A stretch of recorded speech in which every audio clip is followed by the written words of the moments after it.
Hello दोस्तों, आज हम देखेंगे डॉक्ट्रिन ऑफ सेवरेबिलिटी।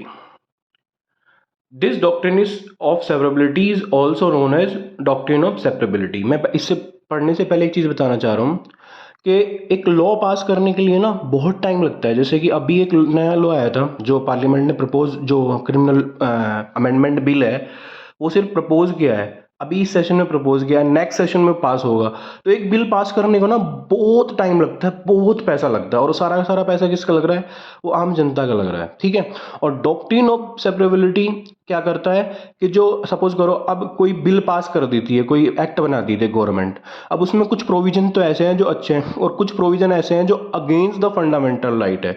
तो वो जो कुछ प्रोविजन है ना, सपोज करो 10 सेक्शन है, 10 सेक्शन अच्छे हैं लेकिन 3 सेक्शन उसके ऐसे हैं, 13 सेक्शन है उस पूरी एक्ट में, 10 सेक्शन तो उसके अच्छे हैं लेकिन 3 सेक्शन उसके ऐसे हैं जो फंडामेंटल राइट्स के अगेंस्ट में जा रहे हैं। अब उस 3 सेक्शन की वजह से पूरी की पूरी एक्ट इनवैलिडेट नहीं होती, पूरी की पूरी एक्ट खत्म नहीं हो जाएगी, उस 3 सेक्शन को ऑनरेबल सुप्रीम कोर्ट उड़ा देगा। ठीक है। और जो 10 सेक्शन बचे हुए हैं ना, जो अच्छे हैं, जो with in the spirit of the constitution fundamental right है, तो उसको सुप्रीम कोर्ट वैलिड डिक्लेयर कर देगा। तो इस जो इनवैलिड प्रोविजन को उड़ाना और वैलिड प्रोविजन को वैलिड डिक्लेयर करना, इसी को हम बोलते हैं डॉक्ट्रिन ऑफ सेवरेबिलिटी, जिसे हम इनवैलिड प्रोविजन को सेपरेट कर देते हैं वैलिड प्रोविजन से। ठीक है।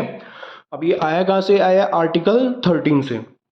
All law in force in the territory of India immediately before the commencement of the constitution in so far as they are inconsistent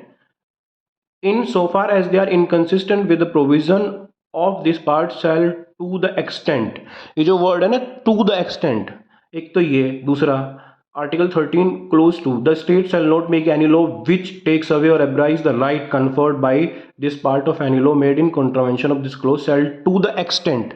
तो दोनों में पहला आर्टिकल 13(1) बात कर रहा है प्री कॉन्स्टिट्यूशनल लॉ, आर्टिकल 13(2) बात कर रहा है पोस्ट कॉन्स्टिट्यूशनल लॉ की। प्री कॉन्स्टिट्यूशनल लॉ जो पहले एनफोर्स थे, पहले से ही आज़ादी से पहले इन्फोर्स थे, और पोस्ट कॉन्स्टिट्यूशनल आज़ादी के बाद जो भारत सरकार ने बनाने स्टार्ट किए, दोनों के दोनों में इन्होंने वर्ड दिया हुआ है टू द एक्सटेंट। अगर वो इनवैलिडेट हो रहे हैं ना, अगर वो पार्ट 3 ऑफ फंडामेंटल राइट के अगेंस्ट में जा रहे हैं, तो आर्टिकल 13 बोलता है कि आपको पूरा का पूरा जो एक्ट है ना, या पूरा का पूरा लॉ है, उसको उड़ाने की जरूरत नहीं है। आप टू द एक्सटेंट, उतने एक्सटेंट तक उस एक्ट को खत्म करोगे जितने एक्सटेंट तक वो जा रहे हैं। मैंने बताया था ना, एक एक्ट में 13 सेक्शन है तो 3 उड़ाओ, सिर्फ 3 गलत है तो पूरा मत उड़ाओ। अब ये केस हुआ था RMDC versus the state of Bombay. इसमें ऑनरेबल सुप्रीम कोर्ट ने बोल दिया था कि कुछ फैक्ट हैं जो हमें देखने पड़ते हैं जब हम किसी एक्ट को इनवैलिडेट कर देते हैं जो कि पार्ट 3 ऑफ फंडामेंटल राइट्स के अगेंस्ट में। क्योंकि देखो आर्टिकल 13 में से मैंने कल पढ़ाया था, जुडिशियल रिव्यू की बात करता है। जुडिशियल रिव्यू कि अगर कोई भी एक्ट ऐसी है ना, जो कोई भी लॉ ऐसा है जो फंडामेंटल राइट के अगेंस्ट में जा रहा है, तो उस कंडीशन में ऑनरेबल सुप्रीम कोर्ट उसका जुडिशियल रिव्यू करेगा। अब जुडिशियल रिव्यू करने के बाद सुप्रीम कोर्ट क्या करता है, उस एक्ट को नल एंड वॉइड डिक्लेयर कर सकता है, लेकिन जरूरी नहीं है पूरी की पूरी एक्ट को नल एंड वॉइड डिक्लेयर करे। सुप्रीम कोर्ट जो वर्ड है ना टू द एक्सटेंट, उसकी इंटरप्रिटेशन के बाद सिर्फ उतनी एक्ट को नल एंड वॉइड डिक्लेयर कर सकता है जितना वो जरूरी है, पूरी की पूरी एक्ट लाने की जरूरत नहीं है। ठीक है।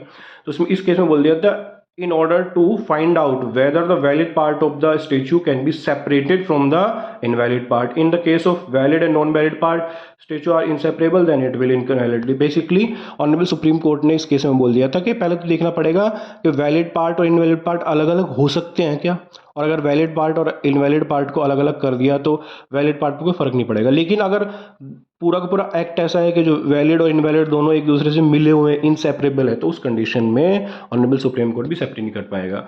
एक Kaplan versus state of Madras में ऑनरेबल सुप्रीम कोर्ट ने क्या किया था, section 14 of the prevention of detention act को नल एंड वॉइड डिक्लेयर कर दिया था।